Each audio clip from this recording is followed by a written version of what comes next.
Hello everyone, इस video में हम डिस्कस करेंगे क्लास 10th केमिस्ट्री का क्वेश्चन पेपर, जो कि मैं आपके साथ पहले ही शेयर कर चुका हूं। तो उम्मीद है कि आपने ये क्वेश्चन पेपर जरूर ट्राई किया होगा।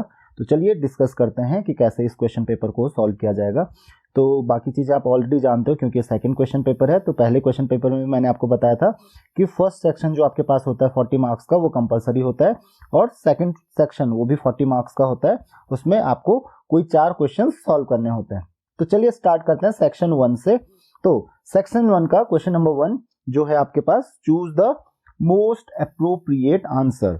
तो पहला क्वेश्चन है आपके पास, एल्यूमिनियम इज रिफाइंड बाय। तो रिफाइनिंग तो आप जानते ही हो कि रिफाइनिंग क्या होती है, कि जो इम्प्योर एल्यूमिनियम होता है उसको प्योरीफाई करना। तो कौन सा मेथड यूज करते हैं उसमें, तो यहाँ पे आपके पास ऑप्शन है हूप्स प्रोसेस। तो इसका आंसर क्या हो जाएगा, हूप्स प्रोसेस। बाकी आप जानते हो हॉल हेरॉल्ड्स प्रोसेस जो होता है वो किसके लिए यूज होता है, वो यूज होता है एल्यूमिनियम के एक्सट्रैक्शन के लिए। तो ये रिफाइनिंग के लिए यूज नहीं होता है, तो ये गलत है। जबकि बेयर्स प्रोसेस और हॉल्स प्रोसेस जो यूज होते हैं ये होते हैं कंसंट्रेशन के लिए। तो ये कंसंट्रेशन ऑफ एल्यूमिनियम के लिए यूज होता है, जबकि ये जो एक्सट्रैक्शन होता है एल्यूमिनियम का उसके लिए यूज होता है। तो इसका आंसर होगा हूप्स प्रोसेस। नेक्स्ट क्वेश्चन आपके पास है, aluminium hydroxide will produce a reddish brown precipitate when added to a solution of. तो इसके हमने काफी सारे एक्सपेरिमेंट्स किए हैं। आप ऑलरेडी जानते हो कि किस किस सॉल्ट के साथ, किस किस सॉल्यूशन के साथ वो कौन सा कलर फॉर्म करेगा। तो रेडिश ब्राउन प्रेसिपिटेट, आपको पता है रेडिश ब्राउन प्रेसिपिटेट किसका होता है, फेरिक हाइड्रोक्साइड का। तो इसका आंसर क्या हो जाएगा, फेरिक क्लोराइड FeCl3। तो FeCl3 के साथ ये रेडिश ब्राउन प्रेसिपिटेट फॉर्म करेगा, जबकि FeSO4 के साथ ये फॉर्म करता है dirty green precipitate. Zinc nitrate के साथ ये व्हाइट कलर का प्रेसिपिटेट फॉर्म करेगा, और कॉपर सल्फेट के साथ ये फॉर्म करेगा एक पेल ब्लू प्रेसिपिटेट। ये दोनों प्रेसिपिटेट जो होंगे, जिंक नाइट्रेट और कॉपर सल्फेट के, ये दोनों प्रेसिपिटेट सॉल्युबल होते हैं। ये आप ऑलरेडी जानते हो एक्सेस ऑफ अमोनियम हाइड्रोक्साइड में। तो चलिए नेक्स्ट क्वेश्चन डिस्कस करते हैं। नेक्स्ट क्वेश्चन आपके पास, a salt which in solution gives a bluish white precipitate with NaOH solution and a white precipitate with barium chloride solution is. तो sodium hydroxide के साथ कौन सा सब्सटेंस ब्लूइश प्रेसिपिटेट फॉर्म करता है। तो ये आपको ऑलरेडी पता है, इनमें से कौन सा सब्सटेंस ब्लूइश प्रेसिपिटेट फॉर्म करेगा, दैट इज कॉपर सल्फेट। और किसके साथ, जो बेरियम क्लोराइड होता है, बेरियम क्लोराइड के साथ जो कॉपर सल्फेट होता है क्या फॉर्म करता है, ये फॉर्म करता है cupric chloride and barium sulphate, जो कि एक व्हाइट कलर का प्रेसिपिटेट फॉर्म करेगा। तो आई होप कि आपको ये समझ में आ गया होगा। नेक्स्ट क्वेश्चन आपके पास है, Which of the following is a common characteristic of a covalent compound? तो हाई मेल्टिंग पॉइंट, ये गलत हो जाएगा क्योंकि high melting point covalent compound की कैरेक्टरिस्टिक नहीं होती है, ये होती है इलेक्ट्रोवेलेंट कंपाउंड्स की कैरेक्टरिस्टिक। उसी के अलावा conduct electricity when it is in मॉल्टन state, तो ये भी क्या हो जाएगा, ये भी गलत हो जाएगा। मॉल्टन स्टेट में भी इलेक्ट्रोवेलेंट कंपाउंड्स ही क्या करते हैं, इलेक्ट्रिसिटी को कंडक्ट करते हैं। Consist of molecules, this is the right answer, क्योंकि आपको पता है जो कोवेलेंट कंपाउंड होंगे ये क्या फॉर्म करेंगे, मॉलिक्यूल्स फॉर्म करते हैं, जबकि इलेक्ट्रोवेलेंट कंपाउंड्स क्या फॉर्म करते हैं, आयंस फॉर्म करते हैं। उसके अलावा ऑलवेज सॉल्युबल इन वाटर, ये भी गलत हो जाएगा क्योंकि सारे कोवेलेंट कंपाउंड्स वाटर में सॉल्युबल नहीं होते हैं, केवल पोलर कोवेलेंट कंपाउंड्स वाटर में सॉल्युबल हो जाएंगे। तो इसका आंसर क्या हो जाएगा, consist of molecules, C. Next question आपके पास है, during the electrolysis of acidified water which of the following takes place, इनमें से कौन सा प्रोसेस होता है। तो पहला है oxygen is released at cathode. तो आपको पता है जो एसिडिफाइड वाटर होता है, आपको पता है एसिडिफाइड वाटर ये क्या फॉर्म करता है, H+ और OH- आयन। तो H+ कहाँ जाता है, H+ जाता है कैथोड की तरफ, और ये किसमें कन्वर्ट होता है, ये कन्वर्ट होता है हाइड्रोजन गैस में। तो हाइड्रोजन गैस कैथोड पे प्रोड्यूस होती है। तो इसका मतलब फर्स्ट वाला ऑप्शन क्या है, गलत है। Oxygen is released at anode, ये ऑप्शन क्या है, एकदम सही है, क्योंकि OH- जाता है एनोड पे। तो आपको पता है 4OH- आयंस क्या जाते हैं, एनोड पे जाते हैं, और ये क्या फॉर्म करता है 2H2O प्लस साथ में O2 फॉर्म करता है, और 4 इलेक्ट्रॉन्स भी साथ में लूज करता है। तो इसका आंसर क्या हो जाएगा, oxygen is released at anode. उसके अलावा hydrogen is released at anode, ये तो गलत होगा ही, और सल्फर डाइऑक्साइड का तो यहाँ पे कोई सवाल ही नहीं है। तो इसका आंसर क्या हो जाएगा, oxygen is released at anode, hydrogen cathode पे और ऑक्सीजन एनोड पे रिलीज होती है। नेक्स्ट क्वेश्चन है आपके पास, nitric acid is manufactured by. Nitric acid कौन से प्रोसेस से मैन्युफैक्चर होती है, पहला आपके पास कॉन्टैक्ट प्रोसेस। तो आपको पता है कॉन्टैक्ट प्रोसेस से नाइट्रिक एसिड नहीं बल्कि सल्फ्यूरिक एसिड फॉर्म होता है, तो ये क्या है, गलत है। हेबर्स प्रोसेस से हम प्रिपेयर करते हैं, हम मैन्युफैक्चर करते हैं अमोनिया, तो ये ऑप्शन भी क्या हो जाएगा, गलत हो जाएगा। थर्ड आपके पास ऑस्टवाल्ड्स प्रोसेस, तो ये प्रोसेस हो जाएगा सही, क्योंकि नाइट्रिक एसिड ऑस्टवाल्ड्स प्रोसेस से ही हम प्रिपेयर करते हैं। और चौथा है आपके पास गैल्वेनाइजेशन, तो गैल्वेनाइजेशन गलत आंसर होगा, क्योंकि गैल्वेनाइजेशन तो एक कंप्लीट अलग प्रोसेस है जहां पे हम जिंक की इलेक्ट्रोप्लेटिंग करते हैं किसी सब्सटेंस के ऊपर, तो ये गैल्वेनाइजेशन तो इलेक्ट्रोप्लेटिंग का एक प्रोसेस है। नेक्स्ट है आपके पास hydrogen chloride can be obtained by adding concentrated sulphuric acid to, तो उसके लिए क्या चाहिए, NaCl, तो सोडियम क्लोराइड के साथ क्या फॉर्म होता है, हाइड्रोजन क्लोराइड। तो ये रिएक्शन आप ऑलरेडी जानते हो, इस रिएक्शन में क्या होता है, H2SO4 को आप ट्रीट करते हो किसके साथ, NaCl के साथ, और ये क्या फॉर्म करता है, NaHSO4 सोडियम बाय सल्फेट, तो इसका आंसर हो जाएगा फर्स्ट वन। सेकंड कोई रिएक्शन नहीं होगी, थर्ड वन में तो आपको कार्बन डाइऑक्साइड मिलेगी और चौथे में आपको मिलेगा नाइट्रिक एसिड, तो इसका आंसर क्या होगा, सोडियम क्लोराइड। नेक्स्ट है आपके पास which of the following reactions give copper as a product, कौन सी रिएक्शंस में कॉपर एज अ प्रोडक्ट आपको मिलेगा, तो काफी अच्छा क्वेश्चन है ये भी। पहला आपके पास passing dry ammonia over heated copper oxide, तो जब हम ड्राई अमोनिया पास करते हैं ओवर हीटेड कॉपर ऑक्साइड तो कौन सी रिएक्शन होती है, तो रिएक्शन कुछ इस तरीके से होती है, 3CuO प्लस 2NH3, क्योंकि अमोनिया और कॉपर की रिएक्शन होगी और ये फॉर्म करेगा 3Cu प्लस साथ में फॉर्म करता है ये H2O और साथ में नाइट्रोजन गैस। तो यहाँ पे आप देख सकते हो मेटल कॉपर किस में फॉर्म होता है, ये है फर्स्ट रिएक्शन में, तो पहले ही रिएक्शन में आपको मेटल कॉपर मिल जाएगा, तो कॉपर एज प्रोडक्ट आपको फर्स्ट रिएक्शन में ही मिल जाएगा।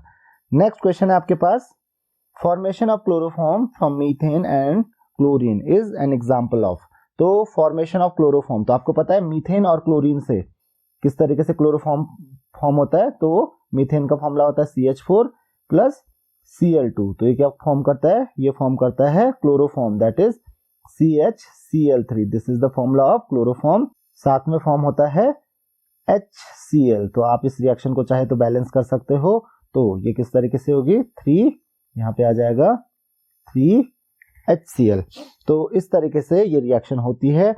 तो आप देख सकते हो यहाँ पे हाइड्रोजन को रिप्लेस कर रहा है कौन, क्लोरीन, हाइड्रोजन की जगह पे क्लोरीन आ रहा है, तो इस रिएक्शन को आप क्या कहोगे, एडिशन रिएक्शन तो ये है नहीं ये डिहाइड्रेशन रिएक्शन है, तो ये कौन सी रिएक्शन है, सब्स्टिट्यूशन रिएक्शन। एलिमिनेशन में क्या होता है, एलिमिनेशन में कोई भी सब्सटेंस एलिमिनेट हो जाता है, मतलब हट जाता है, यहाँ पे एलिमिनेट नहीं हो रहा है, यहाँ पे क्या हो रहा है, सब्स्टिट्यूशन हो रहा है, तो ये कौन सी रिएक्शन है, सब्स्टिट्यूशन। आपको पता है जनरली एल्केन्स में इसी टाइप की रिएक्शंस होती हैं जिनको आप सब्स्टिट्यूशन रिएक्शंस कहते हो। नेक्स्ट क्वेश्चन है आपके पास the element with the highest ionization potential in the periodic table, तो हाईएस्ट आयोनाइजेशन पोटेंशियल इनमें से किसका होगा पीरियोडिक टेबल में, तो आपको पता है टॉप टू बॉटम जब हम जाते हैं पीरियोडिक टेबल में तो आयोनाइजेशन पोटेंशियल जो होता है वो डिक्रीज होते जाता है, तो ऊपर कौन आता है इनमें सबसे, सब क्या है, एक ही ग्रुप के एलिमेंट्स हैं, तो इसमें कौन आएगा सबसे ऊपर, हीलियम, तो आपका आंसर क्या हो जाएगा, हीलियम। तो आई होप कि आपको ये समझ में आ गया होगा। नेक्स्ट क्वेश्चन देखते हैं, बी है आपके पास calculate molar mass of carbon dioxide and calcium nitrate CaNO3 whole twice, तो कार्बन डाइऑक्साइड का आपको मोलर मास कैलकुलेट करना है। तो आपको पता है मोलर मास वैसे ही कैलकुलेट किया जाता है जिस तरीके से हम क्या कैलकुलेट करते हैं, जिस तरीके से हम कैलकुलेट करते हैं मॉलिक्यूलर मास। तो कैसे कैलकुलेट किया जाएगा, कार्बन का आपको पता है, पहले कार्बन डाइऑक्साइड के लिए कैलकुलेट करते हैं, तो कितना हो जाएगा आप डिटेल में लिख लेना, कार्बन का कितना होता है 12 प्लस 2 ऑक्सीजन एटम, तो कितना हो जाएगा 2 इंटू ऑक्सीजन का एटॉमिक मास होता है 16, तो ये कितना हो जाएगा 44 ग्राम पर मोल, इसको हम इस तरीके से लिखेंगे। दूसरा आपके पास कैल्शियम नाइट्रेट, तो कैल्शियम नाइट्रेट का फॉर्मूला क्या होता है CaNO3 होल ट्वाइस, तो यहाँ पे इसको अभी इसी तरीके से हम कैलकुलेट करेंगे। कैल्शियम का आपको एटॉमिक मास ऑलरेडी पता है, कैल्शियम का होता है 40 प्लस नाइट्रोजन आप देख सकते हो होल ट्वाइस है, तो यहाँ पे नाइट्रोजन 2 एटम्स होंगे नाइट्रोजन के, तो 2 इंटू 14 नाइट्रोजन का एटॉमिक मास होता है, प्लस ऑक्सीजन का होता है 16, लेकिन यहाँ पे 3 होल ट्वाइस मतलब 6 ऑक्सीजन एटम्स हैं, तो 6 इंटू 16, तो यहाँ से आपका आंसर आ जाएगा 164, ये आपका आंसर हो जाएगा 164 ग्राम पर मोल। तो आई होप कि आपको ये चीज समझ में आ गई होगी। नेक्स्ट क्वेश्चन है आपके पास, a compound contains 82.76% carbon, find the molecular mass of the compound if its vapour density is 29। तो यहाँ पे थोड़ा सा मिस्टेक है क्वेश्चन में। तो यहाँ पे होगा हाइड्रोकार्बन कंटेन्स 82.676% कार्बन। तो थोड़ा सा इनकम्प्लीट क्वेश्चन है, यहाँ पे हाइड्रोकार्बन होगा, अदरवाइज आपको दूसरा एलिमेंट पता नहीं चल पाएगा। तो एक हाइड्रोकार्बन है जिसमें 82.76% कार्बन होगा। तो हाइड्रोकार्बन है तो इसका मतलब दो एलिमेंट्स कौन कौन से होंगे इसमें होगा एक कार्बन और दूसरा होगा हाइड्रोजन। तो यहाँ पे आपको सबसे पहले क्या पता करना पड़ेगा, इसके लिए एम्पिरिकल फॉर्मूला मास कैलकुलेट करना पड़ेगा। तो सबसे पहले उसके लिए हम क्या करेंगे, उसके लिए हम टेबल बनाएंगे किसकी, एलिमेंट की। तो यहाँ पे एलिमेंट हम लिख रहे हैं, मैं शॉर्ट में लिख रहा हूँ, आप कंप्लीट लिखिए। दो एलिमेंट कौन कौन से आपके पास, एक है कार्बन और दूसरा आपके पास हाइड्रोजन। उसके अलावा जो दूसरा कॉलम होगा, दूसरे कॉलम में हम क्या लिखेंगे, उनका एटॉमिक मास। तो यहाँ पे हम लिख लेते हैं दोनों के एटॉमिक मासेस। तो एटॉमिक मास दोनों का हमको लिखना पड़ेगा। सबसे पहले कार्बन का एटॉमिक मास आपको पता है, दैट इज 12, हाइड्रोजन का आपको पता है दैट इज 1। तो ये भी हो गया कंप्लीट। तीसरे कॉलम में हम क्या लिखेंगे, उनका परसेंटेज कंपोजिशन। तो पूरा लिखिए आप परसेंटेज कंपोजिशन। कार्बन का है आपके पास 82.76 और बाकी रिमेनिंग किसका होगा, हाइड्रोजन का हो जाएगा। तो हाइड्रोजन का कितना हुआ, दैट इज 17.24। ये किसका परसेंट है, हाइड्रोजन का परसेंटेज हो गया। तो इतना इजीली आप इसको कर सकते हो। और अब थोड़ा सा आपकी कैलकुलेशन होगी। कैलकुलेशन में क्या होगा, यहाँ पे हम कैलकुलेट करेंगे सबसे पहले रिलेटिव नंबर ऑफ एटम्स। तो मैं शॉर्ट में लिख रहा हूँ रिलेटिव नंबर ऑफ एटम्स। तो यहाँ पे आप कैसे कैलकुलेट करोगे, उसके लिए हम परसेंटेज कंपोजिशन को, आप पूरा फॉर्मूला लिख लीजिएगा कि percentage composition divided by atomic mass. तो यहाँ पे हम क्या डिवाइड करेंगे, 82.76 डिवाइडेड बाय 12 और ये कितना हो जाएगा 17.24 डिवाइडेड बाय 1। तो इसके एटॉमिक मास से इसके परसेंटेज कंपोजिशन को हम डिवाइड कर देते हैं। तो यहां से ये आंसर कितना आ रहा है आपका 6.89। अब इसकी जो वैल्यू आ रही है तो यही आएगी 17.24। और लास्ट जो आपका स्टेप होता है that is simple whole number ratio. तो मैं यहाँ पे सीधा वैल्यू पुट करूंगा। सिंपल होल नंबर रेशियो के लिए हम क्या करते हैं, जो सबसे छोटा नंबर है इनमें से छोटा नंबर कौन है, 6.89। तो 6.89 से हम डिवाइड करेंगे 17.24 को, मींस दोनों को डिवाइड कर लेंगे। तो 6.89 से 6.89 को डिवाइड करोगे तो यहाँ पे आता है 1 और 6.89 से 17.24 को डिवाइड करोगे तो आपको मिलेगा 2.5। लेकिन यहाँ पे 1:2.5 का रेशियो आ रहा है। अगेन ये रेशियो होल नंबर रेशियो नहीं है, तो 0.5 है यहाँ पे, तो क्या कर देंगे हम 2 से मल्टीप्लाई कर देंगे। तो 1 × 2 और 22.5 × 2, तो ये हो जाएगा 2 और 2.5 × 2 ये कितना हो जाता है, ये हो जाता है 5। तो रेशियो क्या मिला आपको, रेशियो मिला आपको 2:5 का। तो सबसे पहले आप लिखोगे empirical formula that is C2H5। तो आप यहाँ पे पूरा लिखेंगे दिस इज एम्पिरिकल फॉर्मूला। तो एम्पिरिकल फॉर्मूला क्या हो जाएगा, एम्पिरिकल फॉर्मूला हो जाएगा C2H5, क्योंकि 2:5 का हमारा रेशियो आ रहा था। लेकिन अभी क्वेश्चन आपका कंप्लीट नहीं हुआ है। क्वेश्चन में क्या पूछा जा रहा है, क्वेश्चन में पूछा जा रहा है मॉलिक्यूलर फॉर्मूला पूछा जाएगा। यहाँ पे गलती से अगेन मास लिखा हुआ है, यहाँ पे पूछा जा रहा है मॉलिक्यूलर फॉर्मूला। यहाँ पे मॉलिक्यूलर फॉर्मूला पूछा जाना चाहिए था। तो मॉलिक्यूलर फॉर्मूला क्या होगा इसका, इसकी वेपर डेंसिटी दी हुई है आपको 29। तो सबसे पहले आप मॉलिक्यूलर मास कैलकुलेट करोगे इसका। तो मॉलिक्यूलर मास क्या हो जाएगा इसका, मॉलिक्यूलर मास जो होगा इसका दैट इज 2 × 29, वो कितना हो जाता है, दैट इज 58। 58 क्या हो जाएगा आपका मॉलिक्यूलर मास हो जाएगा। मैं शॉर्ट में लिख रहा हूं, आप कंप्लीटली लिखिए इसको। और अब हम कैलकुलेट करते हैं n की वैल्यू। तो n इक्वल टू क्या होता है, molecular mass divided by empirical formula मास। तो एम्पिरिकल फॉर्मूला मास आप यहां से कैलकुलेट कर लोगे। कार्बन 2 यहां पे है इंटू 12 प्लस हाइड्रोजन के 5 × 1। तो आप देख सकते हो यहाँ पे कितना आ रहा है, दैट इज 58/29। ये हो गया आपके पास 2। तो n की वैल्यू क्या आ रही है 2। मैं MF से डिनोट कर रहा हूँ मॉलिक्यूलर फॉर्मूला को, आप कंप्लीटली लिखोगे। मॉलिक्यूलर फॉर्मूला हो जाएगा C2H5 होल n कितना आपके पास 2, और आप इसको लिख सकते हो C2H5 होल N, मतलब ये हो जाएगा C4H10। तो ये आपका फाइनल आंसर हो जाएगा। तो क्वेश्चन में थोड़ा सा यहाँ पे गड़बड़ है, आप प्लीज इसको करेक्ट कर लीजिएगा। नेक्स्ट क्वेश्चन आपके पास आता है, name the organic compound prepared by each of the following reactions. तो ये रिएक्शन दी गई है आपके पास, और इन रिएक्शंस में आपको जो ऑर्गेनिक कंपाउंड मिलेगा उसका आपको नाम बताना है। तो पहला है आपके पास excess chlorine reacts with methane. तो ये आपको ऑलरेडी पता है, ये हमारे पास पिछले क्वेश्चन पेपर में भी इस तरीके का एक क्वेश्चन आया था।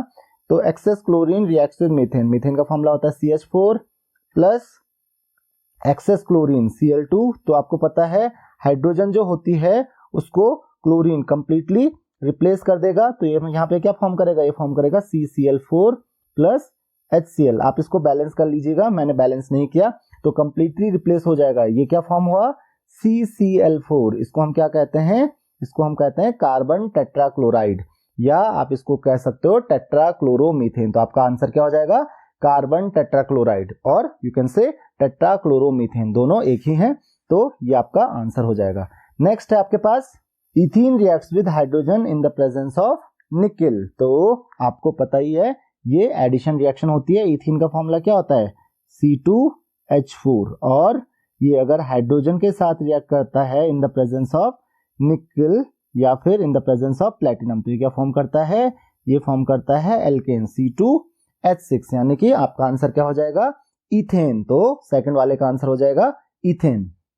थर्ड क्वेश्चन है आपके पास, reaction of ethene with ozone. तो ये हमको ऑलरेडी पता है, इथीन जो होता है दैट इज आप लिख सकते हो C2H4, या आपको इस तरीके से भी लिख सकते हो CH2 डबल बॉन्ड CH2, और ये जब ओजोन के साथ रिएक्ट करता है तो ये फॉर्म करता है इथाइलिन ओजोनाइड CH2, यहाँ पे आ जाएगा आपके पास O और यहाँ पे एक O। तो इसका नाम क्या है, this is your ethylene ozonide, इसका नाम है इथाइलिन ओजोनाइड। तो आई होप कि आपको समझ में आ गया होगा। तो थर्ड का आंसर क्या हो जाएगा, इथाइलिन ओजोनाइड। नेक्स्ट है आपके पास reaction of ethene with iodine. तो ये भी बहुत सिंपल सी रिएक्शन है, C2H4 प्लस साथ में आयोडीन I2। तो ये रिएक्ट करके क्या फॉर्म करेगा, C2H4I2, दैट इज डाइआइडोइथेन, या क्या फॉर्म करता है, डाइआइडोइथेन। और अगर इसका IUPAC नेम बोले तो 1,2-डाइआइडोइथेन। तो आई होप कि ये रिएक्शन भी आपको समझ में आ गई होगी। और लास्ट रिएक्शन है आपके पास, reaction of ethyne with ammoniacal cuprous chloride. तो ये काफी इंपॉर्टेंट रिएक्शन है, ये आपने इथाइन की रिएक्शन पढ़ी होगी। तो यहाँ पे क्या फॉर्म होता है, यहाँ पे फॉर्म होता है CH ट्रिपल बॉन्ड CH, ये है फॉर्मूला इथाइन का। और क्या लिखा है यहाँ पे, अमोनिकल क्यूप्रस क्लोराइड। तो अमोनिकल क्यूप्रस क्लोराइड इसका मतलब अमोनियम हाइड्रोक्साइड होता है, दैट इज NH4OH, और साथ में cuprous chloride that is Cu2Cl2, या आप इसको 2CuCl भी लिख सकते हो। तो ये क्या फॉर्म करता है, यहाँ पे जो हाइड्रोजन रिप्लेस होता है किससे, कॉपर से, तो कॉपर हाइड्रोजन को रिप्लेस कर लेता है। तो यहाँ पे क्या फॉर्म करता है, CuC डबल बॉन्ड Cu। तो यहाँ पे हो जाएगा प्लस माइनस, आप इस तरीके से इसको लिख सकते हो। अगर ये नहीं भी लिखोगे तो कोई फर्क नहीं पड़ता है। प्लस उसके साथ में ये फॉर्म करता है NH4Cl, और साथ में आप इसको बैलेंस कर लीजिएगा, साथ में फॉर्म करता है वाटर H2O। तो ये आपका कंपाउंड फॉर्म करता है, इसका नाम क्या हो जाएगा, कॉपर एसिटिलाइड, ये फॉर्म करता है कॉपर एसिटिलाइड। तो ये आपका आंसर हो जाएगा। तो आई होप कि आपको ये क्वेश्चन समझ में आ गया होगा। तो आपको कंपाउंड्स के नाम लिखने हैं कि कौन सा ऑर्गेनिक कंपाउंड फॉर्म होता है। ध्यान रखिए, ये सिर्फ और सिर्फ ऑर्गेनिक कंपाउंड पूछ रहा है कि कौन सा ऑर्गेनिक कंपाउंड फॉर्म होगा, तो आपको ऑर्गेनिक कंपाउंड का नाम भी बताना पड़ेगा। नेक्स्ट है आपके पास आइडेंटिफाई द फॉलोइंग सब्सटेंसेस। यहाँ पे सब्सटेंसेस को आपको आइडेंटिफाई करना है।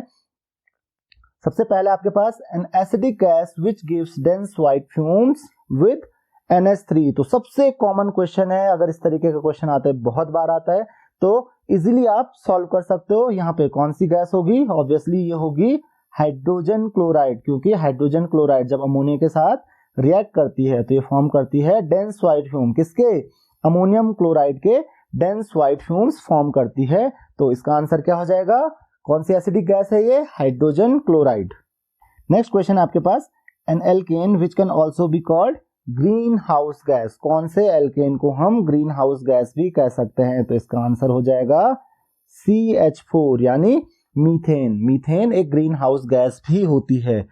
नेक्स्ट है आपके पास a solid which when kept in the open forms a solution after some times. तो ऐसे सब्सटेंस का नाम आपको बताना है, ऐसे सब्सटेंस को आपको आइडेंटिफाई करना है कि ऐसे सब्सटेंस को हम क्या कहते हैं। तो आपको पता है कि ऐसे सॉलिड्स जो अगर आप ओपन स्पेस में छोड़ दोगे, मींस एटमॉस्फेयर में छोड़ दोगे, तो कुछ टाइम के बाद सॉल्यूशन फॉर्म करने लगेंगे। तो ऐसे सब्सटेंसेस को हम क्या कहते हैं? These substances are called deliquescent substances. इसका आंसर क्या हो जाएगा? Deliquescent substances. और आप चाहो तो साथ में एक एग्जांपल भी दे सकते हो।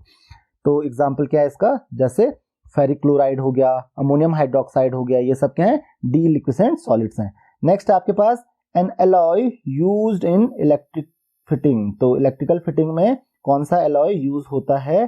तो जनरली जो एलॉय हम इलेक्ट्रिकल फिटिंग में यूज करते हैं वो है ब्रास। तो आप लिख सकते हो ब्रास। वैसे ये क्वेश्चन एग्जाम में नहीं आने वाला क्योंकि एलॉयज आपके पास है नहीं अभी। नेक्स्ट क्वेश्चन है आपके पास metal which gives hydrogen gas on reacting with both dilute and alkali. तो ऐसे आपके पास 2-3 मेटल्स हैं, उनमें से एक है एल्यूमिनियम। तो एल्यूमिनियम को आप हाइड्रोजन गैस ये लिबरेट करता है, ये है एल्यूमिनियम, या फिर जिंक, या फिर लेड। तो ये तीनों फॉर्म करते हैं हाइड्रोजन गैस। चाहे आप उसको एसिड के साथ रिएक्ट करो या एल्कली के साथ रिएक्ट करो, तो आप आंसर लिख सकते हो एल्यूमिनियम या फिर जिंक या फिर लेड। तो आई होप कि आपको ये क्वेश्चन समझ में आ गया होगा। नेक्स्ट क्वेश्चन आपके पास है write equations for the following reactions. First है आपके पास aluminium oxide and sodium hydroxide. तो एल्यूमिनियम ऑक्साइड का आपको फॉर्मूला ऑलरेडी पता है। एल्यूमिनियम ऑक्साइड का फॉर्मूला है Al2O3 और सोडियम हाइड्रोक्साइड का फॉर्मूला होता है NaOH। तो ये क्या फॉर्म करते हैं? ध्यान रखिए, एल्यूमिनियम ऑक्साइड हो या एल्यूमिनियम हो, ये फॉर्म करता है सोडियम एल्यूमिनेट। सोडियम हाइड्रोक्साइड के साथ ये फॉर्म करता है सोडियम एल्यूमिनेट। तो इसका फॉर्मूला होता है NaAlO2। तो ये 2NaOH हो जाएगा और ये फॉर्म करेगा NaAlO2 और 2 यहाँ पे आएगा, साथ में ये फॉर्म करेगा वाटर मॉलिक्यूल। तो साथ में H2O भी आपके पास आ जाएगा। तो ये रिएक्शन बहुत सिंपल सी थी। नेक्स्ट रिएक्शन आपके पास है zinc and dilute sulphuric acid. बहुत ही कॉमन रिएक्शन है, आपको पता है ये हाइड्रोजन फॉर्म करने के काम आती है। किसमें? लेबोरेटरी में। तो जिंक को हम H2SO4 के साथ रिएक्ट करेंगे, बहुत ज्यादा यूज होती है रिएक्शन। लास्ट क्वेश्चन पेपर में भी शायद थी ये रिएक्शन। तो ये क्या हो जाएगी? ZnSO4 प्लस साथ में हाइड्रोजन ये लिबरेट करेगा। तो बहुत ही सिंपल सी रिएक्शन है। नेक्स्ट है आपके पास नाइट्रोजन डाइऑक्साइड एंड वाटर। तो नाइट्रोजन डाइऑक्साइड का फॉर्मूला क्या होता है? दैट इज NO2 और किसके साथ? वाटर के साथ H2O। तो यहाँ पे नाइट्रोजन डाइऑक्साइड अगर सिर्फ और सिर्फ वाटर है, एयर नहीं है, तो यहाँ पे एयर नहीं है, इन द प्रेजेंस ऑफ एयर नहीं बोला है, इन द प्रेजेंस ऑफ ऑक्सीजन नहीं बोला है। अगर ऑक्सीजन होती तो ये फॉर्म करता नाइट्रिक एसिड, लेकिन यहाँ पे ऑक्सीजन नहीं है, तो यहाँ पे ये सॉल्यूशन मिक्सचर फॉर्म करता है किस किस का? HNO2 का नाइट्रस एसिड और HNO3 का नाइट्रिक एसिड। तो इन दो का सॉल्यूशन ये फॉर्म करता है। तो आई होप कि आपकी रिएक्शन भी बैलेंस हो चुकी होगी। तो इस तरीके से ये रिएक्शन आपकी कंप्लीट होगी। नेक्स्ट है आपके पास concentrated sulphuric acid and sugar. तो ध्यान रखिए, शुगर का जो फॉर्मूला होता है दैट इज C12H22O11 और यहाँ पे क्या है हमारे पास? कंसंट्रेटेड H2SO4 है, सल्फ्यूरिक एसिड है। तो आपको पता है कंसंट्रेटेड सल्फ्यूरिक एसिड क्या होता है? It is a very good dehydrating agent. तो ये क्या फॉर्म करता है? ये वाटर जो होता है इसको रिमूव कर लेता है। तो क्या फॉर्म करता है? 12C+11H2। कभी इस क्वेश्चन में ऑब्जर्वेशन भी पूछा जा सकता है कि व्हाट डू यू ऑब्जर्व। तो होता क्या है? वाटर तो क्या हो जाता है? रिमूव कर देता है और आपके पास एक ब्लैक कलर का सब्सटेंस मिलता है, वो कार्बन होता है एक्चुअल में। तो ये ब्लैक कलर का सब्सटेंस आपका ऑब्जर्वेशन में आ जाएगा कि आपने ये देखा वहां पर। तो आई होप कि आपको ये रिएक्शन भी समझ में आ गई होगी। और लास्ट है आपके पास copper with concentrated nitric acid. तो कॉपर को अगर आप कंसंट्रेटेड नाइट्रिक एसिड के साथ रिएक्ट करते हो, तो ये मैं आपको कई बार बता चुका हूं, कई वीडियोस में मैंने आपको ये रिएक्शन बताई है कि अगर कॉपर को हम रिएक्ट करते हैं किसके साथ? कंसंट्रेटेड नाइट्रिक एसिड के साथ। तो concentrated nitric acid that is HNO3 और वो भी कैसा? कंसंट्रेटेड। तो होता क्या है यहाँ पे? ये क्या फॉर्म करता है? सबसे पहली चीज ये फॉर्म करेगा copper nitrate CuNO3 whole twice, साथ में ये फॉर्म करेगा NO2 गैस। ध्यान रखिए इसका क्या फॉर्म करेगा, साथ में NO2 गैस और साथ में H2O that is water molecule. तो आप चाहो तो इस रिएक्शन को बैलेंस कर लीजिएगा, यहाँ पे 4 आ जाएगा, तो यहाँ पे कितना आएगा, यहाँ पे आ जाएगा आपका 2 और यहाँ पे भी आपको मिलेगा 2H2O। तो इस तरीके से आपकी ये रिएक्शन बैलेंस हो जाएगी। नेक्स्ट क्वेश्चन है आपके पास जो कि एक बहुत ही इजी क्वेश्चन है। Name the following second member of alkene series. तो एल्कीन सीरीज में सेकंड मेंबर कौन सा होता है? तो एल्कीन सीरीज का फर्स्ट मेंबर होता है इथीन। ध्यान रखिए एल्कीन इथीन से शुरू होता है, तो सेकंड मेंबर कौन हो जाएगा इसका? प्रोपीन। तो यहाँ पे आपको नाम लिखना है उसका, क्या हो जाएगा? Propene, PROPENE। तो आई होप कि आपको समझ में आ गया होगा, बहुत सिंपल सा क्वेश्चन आपको पूछा गया था। अगला है आपके पास first member of alkane series. तो ये तो सबसे आसान है, एल्केन सीरीज। तो एल्केन सीरीज का फर्स्ट मेंबर कौन होता है? मीथेन। तो इसका आंसर क्या हो जाएगा? मीथेन। नेक्स्ट आपके पास पूछा गया है third member of aldehyde series. तो एल्डिहाइड आपको नॉमेनक्लेचर मैंने बताया, एल्डिहाइड। तो एल्डिहाइड में क्या लगता है? AL लगता है। तो फर्स्ट में लगेगा मेथ, देन एथ और थर्ड में लगेगा प्रोप। तो क्या हो जाएगा? प्रोपेनल। तो इसका नाम क्या हो जाएगा? प्रोपेनल। तो थर्ड वाले का आंसर हो जाएगा आपका प्रोपेनल। नेक्स्ट क्वेश्चन पूछा जा रहा है second member of carboxylic acid. तो सेकंड मेंबर क्या हो जाएगा इसका? तो फर्स्ट मेंबर क्या हो जाएगा? फर्स्ट मेंबर हो जाएगा मिथेनोइक एसिड। तो सेकंड मेंबर हो जाएगा इथेनोइक एसिड। तो ओइक एसिड लगता है कार्बोक्सिलिक एसिड में, तो इसका नाम क्या हो जाएगा? Ethanoic acid. और लास्ट आपके पास है fourth member of alcohol series. तो एल्कोहल में आपको पता है OL लगता है लास्ट में, तो फोर्थ में क्या आ जाएगा? ब्यूट। तो ब्यूटेनॉल। तो किसका नाम क्या हो जाएगा? ब्यूटेनॉल। तो ये बहुत ही आसान क्वेश्चन था, नॉमेनक्लेचर पे बेस्ड है। अगर आपको नॉमेनक्लेचर आता है अच्छे से तो इस क्वेश्चन को आप बहुत इजीली सॉल्व कर सकते हो। नेक्स्ट क्वेश्चन आपके पास है right IUPAC name of the following compounds. तो यहाँ पे आप देख सकते हो C डबल बॉन्ड O और H है। तो C double bond O H आपको पता है ये होता है एल्डिहाइड, और यहाँ पे क्या लगता है? AL लगता है। तो यहाँ पे आप देख सकते हो केवल एक ही कार्बन कंपाउंड है, तो क्योंकि एक ही कार्बन कंपाउंड आपके पास है तो इसका नाम क्या हो जाएगा? मेथ। मेथ आएगा यहाँ पे, मेथ, मीथेन, और लास्ट में क्या लगेगा? AL। तो इसका नाम क्या हो जाएगा? मिथेनल। यहाँ पे आप देख सकते हो CH3 C double bond O CH3। तो यहाँ पे आप देख सकते हो C डबल बॉन्ड O है, तो ये क्या हुआ? कीटोन है, क्योंकि दोनों तरफ क्या है? कार्बन है। अगर एक तरफ हाइड्रोजन होता तब ये क्या होता? एल्डिहाइड होता। तो यहाँ पे 3 कार्बन एटम्स हैं, तो इस पे क्या आ जाएगा नाम? प्रोपेन। और आपको पता है प्रोपेन, और क्योंकि कीटोन है तो लास्ट में क्या आएगा? ओन। तो इसका नाम क्या हो जाएगा? प्रोपेनोन। नेक्स्ट क्वेश्चन देखते हैं हम। तो यहाँ पे देखिए कितने कार्बन एटम्स हैं? 1 2 3 4, सब में सिंगल बॉन्ड्स हैं, तो इसका नाम क्या हो जाएगा? इसका नाम हो जाएगा ब्यूटेन। और यहाँ पे देखिए सेकंड कार्बन पे क्या है? OH ग्रुप है, तो OH को क्या लिखेंगे? क्योंकि सेकंड पे है तो ब्यूटेन टू ऑल। OH के लिए क्या लिखते हैं? ऑल, क्योंकि ये क्या है? अल्कोहल है।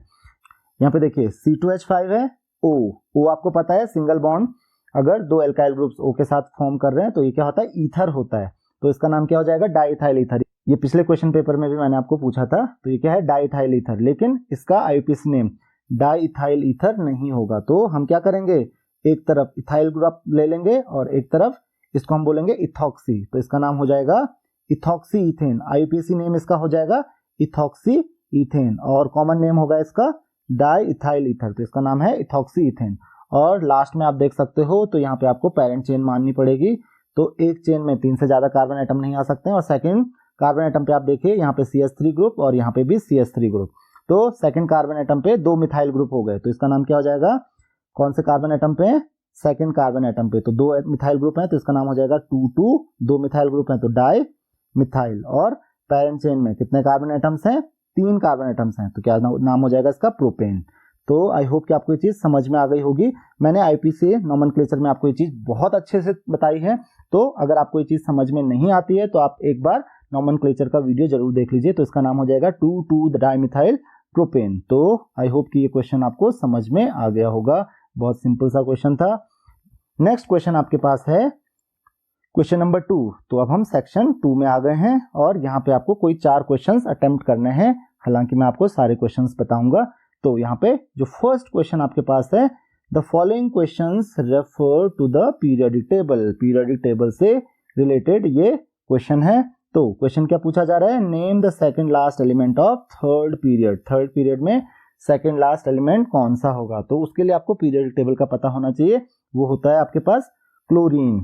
तो थर्ड पीरियड में जो सेकंड लास्ट एलिमेंट होता है क्लोरीन और लास्ट होगा आर्गन, तो सेकंड लास्ट एलिमेंट हो जाएगा इसका क्लोरीन। तो आप पूरा नाम लिखोगे, केवल फॉर्मूला नहीं लिखोगे, मैंने यहाँ पे केवल सिंबल लिखा हुआ है इसका, आप पूरा नाम लिखोगे। नेक्स्ट आपके पास how many elements are in second period. तो आपको पता है सेकंड पीरियड में आपके पास 8 एलिमेंट्स होते हैं, सेकंड में भी 8 होते हैं, थर्ड में भी 8 होते हैं, तो सेकंड पीरियड में क्या आंसर आ जाएगा 8। नेक्स्ट आपके पास name the element which has highest electron affinity. देखिए ये क्वेश्चन भी आपको दिख रहा है, कई बार पूछा जाता है, तो इसका आंसर भी क्या हो जाएगा क्लोरीन। हाईएस्ट इलेक्ट्रॉन एफिनिटी किसकी होती है, क्लोरीन की होती है। नेक्स्ट आपके पास name the element which has highest electronegativity, तो इसका आंसर है फ्लोरीन। ये क्वेश्चन भी पूछा जा सकता है कई बार, तो इसका आंसर हो जाएगा फ्लोरीन। आपको ध्यान रखना, आपको केवल सिंबल नहीं लिखना है, आपको नाम भी लिखना है कंप्लीट। और लास्ट क्वेश्चन आपके पास name the element which may be placed on group 1 but is not a metal. May भी लिखा हुआ है यहाँ पे, इसको प्लेस किया नहीं जाता है, बट आपने देखा होगा एक एलिमेंट ऐसा है, मैंने आपको बताया भी था क्लास 9th में भी मैंने आपको बताया था कि एक एलिमेंट ऐसा है, कभी कभी आपको देखने को मिलता है कि ये फर्स्ट पीरियड में कुछ बुक्स में देखने को मिलेगा, तो इसको फर्स्ट ग्रुप में रखा जा सकता है, लेकिन ये एक मेटल नहीं होता है। जनरली फर्स्ट ग्रुप में केवल मेटल्स को रखा जाता है। तो ये कौन सा एलिमेंट है, ये है हाइड्रोजन। तो रखा तो नहीं जाता है इसको फर्स्ट में, बट रखा जा सकता है क्योंकि इसकी प्रॉपर्टीज होती हैं बहुत सारी, फिर भी इसको रखा नहीं जाता है क्योंकि इसकी बहुत सारी प्रॉपर्टीज और ग्रुप्स के साथ भी मैच करती है, 17 ग्रुप के साथ मैच करती हैं। तो इसका आंसर हो जाएगा हाइड्रोजन। नेक्स्ट क्वेश्चन आपके पास fill in the blanks using correct option. तो आपको पता है metals have low ionization potential, तो ये आप ऑलरेडी जानते हो। सेकंड है group 18 elements have how many valence electron, इसका आंसर क्या हो जाएगा 8 valence electrons with the exception of, तो exception of helium. Obviously helium एक एक्सेप्शन है क्योंकि हीलियम में कितने वैलेंस इलेक्ट्रॉन्स होते हैं, 2 होते हैं, क्योंकि हीलियम में केवल एक ही शेल होती है और फर्स्ट शेल में केवल 2 ही इलेक्ट्रॉन्स होते हैं। तो आगे वही पूछ रहा है with 2 electrons in the valence shell, तो हीलियम में केवल 2 इलेक्ट्रॉन्स होंगे, जबकि बाकी जो ग्रुप 18 एलिमेंट्स होते हैं उनमें 8 इलेक्ट्रॉन्स होते हैं। नेक्स्ट क्वेश्चन आपके पास आता है group 2 elements are called, group 2 elements को हम कहते हैं एल्कलाइन अर्थ मेटल्स, तो इसका आंसर क्या हो जाएगा एल्कलाइन अर्थ मेटल्स। तो आई होप कि ये क्वेश्चन भी आपको समझ में आ गया होगा। नेक्स्ट क्वेश्चन आपके पास आता है question number 3, draw different isomers having the following molecular formula. तो यहाँ पे देखिए मॉलिक्यूलर फॉर्मूला क्या है C5H12, और ये क्या बताना है आपको, इसके चेन आइसोमर्स बताने हैं। तो चेन आइसोमर्स कितने बता सकते हो उसके, तो चलिए देखते हैं। तो 5 कार्बन एटम्स को आप कितने तरीके से अरेंज कर सकते हो, उसी पे डिपेंड होगा। तो यहाँ पे देखिए सबसे पहला तरीका तो ये है कि आप 5 कार्बन एटम्स को 1 2 3 4 5 एक स्ट्रेट चेन में अरेंज कर दो। तो एक चेन आइसोमर तो इसका ये हो जाएगा, राइट, एक चेन आइसोमर इसका ये हो जाएगा। इसका नाम है आपके पास, इसको आप सीधा बोल सकते हो एन पेंटेन या जस्ट पेंटेन भी आप इसको बोल सकते हो। तो ये हो गया इसका पहला आइसोमर। एक और तरीका आपके पास हो सकता है, दूसरा तरीका क्या है कि आप 4 कार्बन एटम्स को 1 2 3 4 4 कार्बन एटम्स को एक साथ अरेंज करो और एक बाकी जो कार्बन एटम्स है उसको बीच में से कहीं ज्वाइन कर लो। तो यहाँ पे ये दूसरा तरीका भी हो सकता है, अब आप इसको बैलेंस कर सकते हो। तो ध्यान रखिए कार्बन एटम्स के अरेंजमेंट की वजह से ही आपको ये चेन आइसोमरिज्म देखने को मिलेगा। तो यहाँ पे H, यहाँ पे S, ध्यान रखिए 4 बॉन्ड आपको कंप्लीट करने हैं। तो यहाँ पे भी H हो जाएगा, यहाँ पे भी H हो जाएगा और यहाँ पे H हो जाएगा। इस हाइड्रोजन के भी आपको 4 बॉन्ड कंप्लीट करने हैं। तो ये हो गया आपके पास सेकंड तरीका, सेकंड आइसोमर। तो एक और तरीका आपके पास है, यहाँ पे आप एक कार्बन एटम को यहाँ पे, दूसरे कार्बन एटम को यहाँ पे और तीसरे कार्बन एटम को यहाँ पे, 3 कार्बन एटम एक लाइन में, बाकी एक कार्बन एटम ऊपर और दूसरा कार्बन एटम उससे नीचे अरेंज कर सकते हो। तो बीच वाले कार्बन एटम के 4 बॉन्ड कंप्लीट हो चुके हैं, बाकी आप हाइड्रोजन से कंप्लीट कर लीजिए वैलेंसी। तो ये कुछ इस तरीके से बनाएंगे। तो इसके भी 4 बॉन्ड कंप्लीट करने हैं, सबको आपको 4 बॉन्ड कंप्लीट करने हैं। तो इसका मतलब सब पे आपको 3 हाइड्रोजन एटम लगाने होंगे। तो इस तरीके से ये आपके पास एक और क्या हो जाएगा, इसका आइसोमर हो जाएगा 1 2 और 3। ये 3 आइसोमर्स आप C5H12 के बना सकते हो, इसके अलावा कोई भी और अरेंजमेंट पॉसिबल नहीं है। दूसरा आपके पास C4H8, इसमें आपको बनाना है पोजीशन आइसोमर।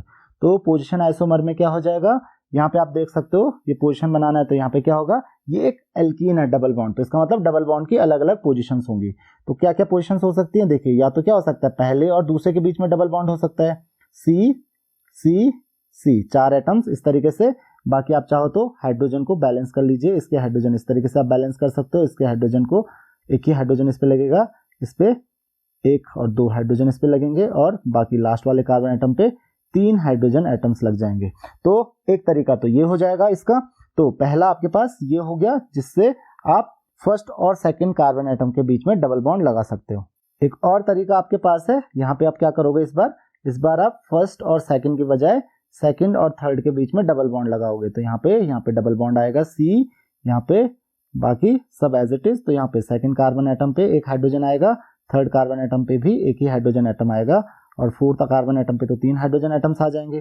तो आई होप कि आपको ये क्वेश्चन समझ में आ गया होगा। और यहाँ पे इस कार्बन एटम पे भी 3 हाइड्रोजन एटम्स आएंगे। तो यहाँ पे आप देख सकते हो, यहाँ पे फर्स्ट और सेकंड कार्बन एटम के बीच में था, और यहाँ पे सेकंड और थर्ड कार्बन एटम के बीच में था। तो यहाँ पे 2 तरीके के आप पोजीशन आइसोमर्स इसके बना सकते हो। तो इस तरीके से आपको 5 मार्क्स मिल जाएंगे। नेक्स्ट क्वेश्चन है आपके पास, what is a functional group. तो आपको मैंने फंक्शनल ग्रुप की डेफिनेशन ऑलरेडी बताई है कि a functional group is a group of atoms और just an atom which determines the property of a compound. तो ये क्या होता है, एक ग्रुप होता है एटम्स का, या फिर जस्ट एक एटम भी हो सकता है। ये क्या करता है, कंपाउंड्स की प्रॉपर्टी को डिटरमाइन करता है। अगर किसी भी कंपाउंड में ये अटैच हो रखा है तो उस कंपाउंड की प्रॉपर्टी को डिटरमाइन करता है। तो इसको क्या बोलते हैं हम, इसको हम कहते हैं फंक्शनल ग्रुप। नेक्स्ट क्वेश्चन आपके पास, राइट इक्वेशंस फॉर, किसके लिए इक्वेशन लिखनी है आपके, preparation of ethylene glycol from C2H4।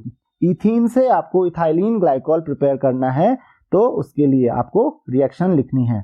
तो यहाँ पे उसके लिए हम क्या करते हैं, C2H4 का फॉर्मूला दैट C2H4, आप इसको C2H4 डायरेक्ट लिख सकते हो, या फिर आप चाहो तो इसको CH2 डबल बॉन्ड CH2 लिख सकते हो, इस तरीके से CH2 double bond CH2।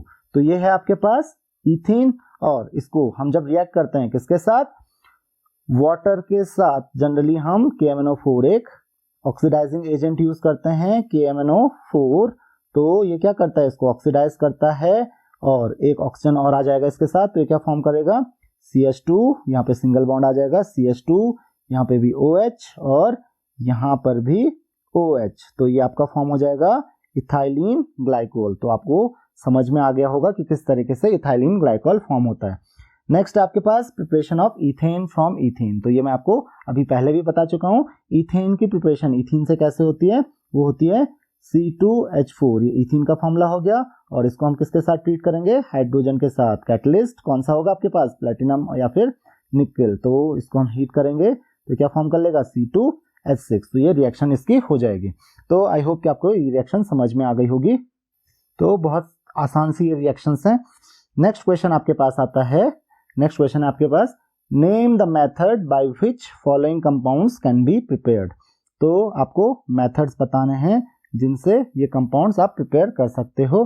Select the appropriate method for the following list, neutralization, direct combination, precipitation और metal plus acid. Use a method only once. तो एक मेथड को आपको केवल एक बार ही यूज करना है। सबसे पहला आपके पास है सोडियम सल्फेट। तो सोडियम सल्फेट को आप कैसे प्रिपेयर कर सकते हो, सोडियम सल्फेट प्रिपेयर होता है by reaction of sodium hydroxide with H2SO4, NaOH plus H2SO4। तो ये कौन सी रिएक्शन है, ये है न्यूट्रलाइजेशन रिएक्शन। तो इसका आंसर क्या हो जाएगा, न्यूट्रलाइजेशन रिएक्शन। दूसरा आपके पास सिल्वर क्लोराइड। तो सिल्वर क्लोराइड ये आपने बहुत बार रिएक्शन देखी होगी, Ag प्लस Cl2। ये डायरेक्ट रिएक्शन होती है और ये फॉर्म करेगा AgCl2, AgCl ये फॉर्म करता है। तो ये कौन सी रिएक्शन होगी, ये रिएक्शन होगी आपके पास डायरेक्ट कॉम्बिनेशन रिएक्शन। और थर्ड का तो अब आपको पता चल ही गया होगा, थर्ड के आपके पास प्रेसिपिटेशन रिएक्शन। थर्ड है आपके पास प्रेसिपिटेशन रिएक्शन। तो आयरन सल्फाइड फॉर्म होगा प्रेसिपिटेशन रिएक्शन से। नेक्स्ट क्वेश्चन आपके पास है, how will you distinguish between following pairs of compounds using ammonium hydroxide. तो आप कैसे डिस्टिंग्विश करोगे इन कंपाउंड्स के बीच में। तो आपको 3 अलग अलग केसेस दिए हुए हैं। पहला है आपके पास copper sulphate and iron 2 sulphate. तो ये हम कई बार डिस्कस कर चुके हैं, हमको यूज करना है NH4OH। तो सबसे पहले हम बात करते हैं कॉपर सल्फेट की। तो आपको पता है कॉपर सल्फेट को जब आप ट्रीट करते हो किसके साथ, अमोनियम हाइड्रोक्साइड के साथ, NH4OH के साथ, तो ये फॉर्म करता है CuOH होल ट्वाइस। तो आपको डिस्टिंग्विश लिखना है कि आप कैसे डिस्टिंग्विश करोगे, इस चीज का आपको ध्यान रखना है। प्लस साथ में ये फॉर्म करता है NH4 होल ट्वाइस SO4, और ये चीज ध्यान रखना NH4 होल ट्वाइस SO4। ये चीज ध्यान रखना कि आपको रिएक्शन तो शो करनी ही करनी है, साथ में आपको बताना भी है कि यहाँ पे क्या हो रहा है। तो यहाँ पे हो रहा है फॉर्म कॉपर हाइड्रोक्साइड, ये आप देख सकते हो। कॉपर हाइड्रोक्साइड जो फॉर्म हो रहा है यहाँ पे, it forms a pale blue precipitate. तो आप क्या लिखोगे, a pale blue precipitate is formed which is soluble in excess of ammonium hydroxide. ये एक्सेस ऑफ अमोनियम हाइड्रोक्साइड में क्या होता है, सॉल्युबल होता है, क्योंकि पहले वो पेल ब्लू प्रिसिपिटेट और अमोनियम सल्फेट फॉर्म करता है, और उसके बाद जो ये पेल ब्लू प्रिसिपिटेट होता है that is CuOH whole twice. ध्यान रखिए ये CuOH होल ट्वाइस, और ये जो अमोनियम सल्फेट है NH4 होल ट्वाइस SO4, ये जब आप क्या करते हो इसको एक्सेस ऑफ NH4O के साथ, NH4OH के साथ ट्रीट करते हो, इसको ध्यान रखना है। एक्सेस में क्या हो जाता है, डिसॉल्व हो जाता है। क्यों डिसॉल्व हो जाता है, तो ये मैं आपको पहले भी बता चुका हूं एक्सपेरिमेंट्स के साथ, मैंने प्रैक्टिकल में भी आपको बताया था। ये क्या फॉर्म करता है, ये फॉर्म करता है CuNH3 होल 4 SO4, जिसको हम कहते हैं टेट्राअमाइन कॉपर सल्फेट। और ये क्या फॉर्म करता है, एक डीप ब्लू सॉल्यूशन फॉर्म करता है। ऑब्वियसली ये क्या होता है, सॉल्युबल होता है, और इसकी वजह से ये क्या हो जाता है, डिसॉल्व हो जाता है, सॉल्युबल होता है एक्सेस ऑफ अमोनियम हाइड्रोक्साइड में। तो आई होप कि आपको ये रिएक्शन समझ में आ गई होगी।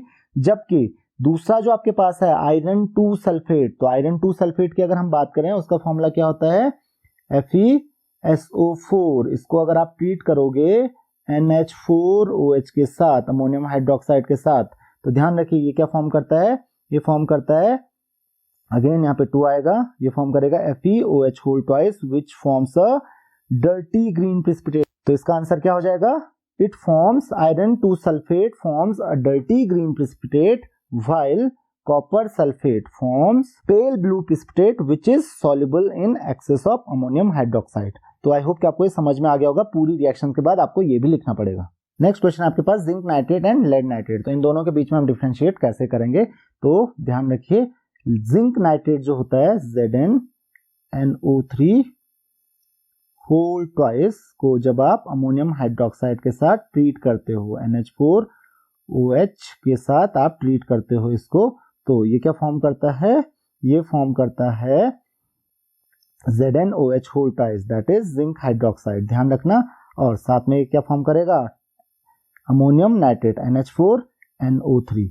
अब ये जिंक हाइड्रोक्साइड जो होता है ये फॉर्म करता है gelatinous white precipitate, but in excess, again in excess ये क्या हो जाता है, डिसॉल्व हो जाता है। तो क्या लिखोगे कि zinc nitrate forms a gelatinous white precipitate which is soluble in excess of ammonium hydroxide। तो excess of ammonium hydroxide में dissolve क्यों हो जाता है, तो ध्यान रखिए ये जब Zn सेम जैसे कॉपर के साथ होता है ZnOH होल ट्वाइस प्लस आपके साथ क्या है NH4NO3 that is ammonium nitrate. और जब आप इसके साथ क्या ऐड करते हो, जब आप इसके साथ ऐड करते हो access of ammonium hydroxide 2NH4OH, यहाँ पे भी 2 आएगा, तो अमोनियम हाइड्रोक्साइड आप इसके साथ एक्सेस में ऐड करते हो, तो ये क्या फॉर्म करता है, ये फॉर्म करता है ZnNH3 होल 4 NO3, साथ में NO3 होल ट्वाइस और प्लस H2O भी फॉर्म करता है। आप रिएक्शन को बैलेंस कर लीजिएगा। और ये जो कंपाउंड होता है ये है आपके पास tetraammine zinc nitrate, it is soluble. और ये कैसा सॉल्युबल सॉल्यूशन फॉर्म करता है, ये फॉर्म करता है एक कलरलेस सॉल्यूशन। तो क्या लिखोगे, zinc nitrate forms a gelatinous white precipitate which is soluble in excess of ammonium hydroxide. और अगर हम बात करें लेड नाइट्रेट की, तो लेड नाइट्रेट का आपको पता है फॉर्मूला क्या है, PbNO3 होल ट्वाइस। तो PbNO3 होल ट्वाइस को जब आप रिएक्ट करते हो किसके साथ, NH4OH के साथ, तो ये क्या फॉर्म करता है, इसका ध्यान रखिए आप, ये फॉर्म करता है PbOH whole twice plus NH4NO3 2NH4NO3। तो मैं लिख नहीं रहा हूं इसको, आप रिएक्शन पूरी लिख लीजिएगा।